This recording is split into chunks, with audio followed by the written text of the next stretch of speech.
coronavirus. Un mot bizarre qu'on entend pourtant tous les jours. Avec lui, c'est fini les vacances au soleil, les dîners entre amis.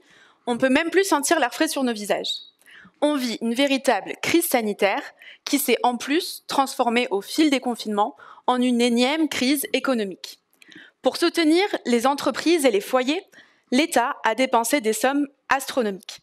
Mais ce ne sont pas les seuls qui ont eu besoin d'aide, puisque la Banque centrale européenne a accordé plus d'1 milliard d'euros aux banques. Pour quelles raisons ? Eh bien parce qu'elles aussi ont été lourdement impactées par la crise et qu'il est absolument nécessaire qu'elles poursuivent leur activité. Car une banque peut, elle aussi, faire faillite. Et c'est une situation complexe et lourde de conséquences.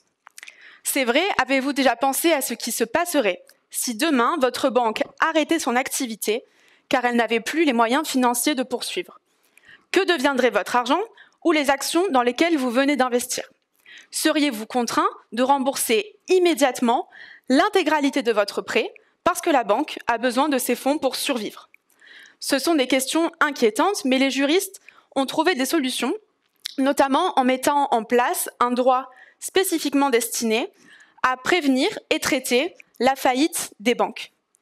Car avant ça, quand elles rencontraient des difficultés financières, elles étaient encadrées par le droit des entreprises en difficulté.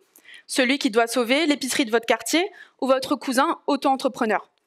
Mais on ne peut pas appréhender de la même manière la situation de ces grands groupes et celle de petites entreprises, puisque ces établissements interagissent notamment avec des acteurs auxquels ils pourraient transmettre leurs difficultés s'ils venaient à faire faillite.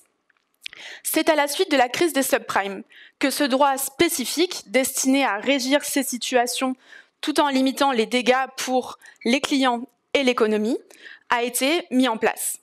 On l'appelle le droit des résolutions bancaires, et c'est sur ce droit que porte ma thèse.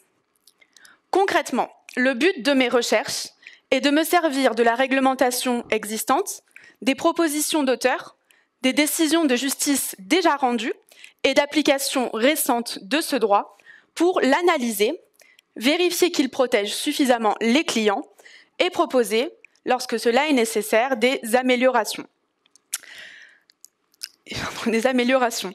C'est un modèle qui semble aujourd'hui bien fonctionner pour les banques, ce qui me conduit à pouvoir l'étendre à d'autres grandes entreprises, ayant elles aussi des conséquences importantes sur l'économie.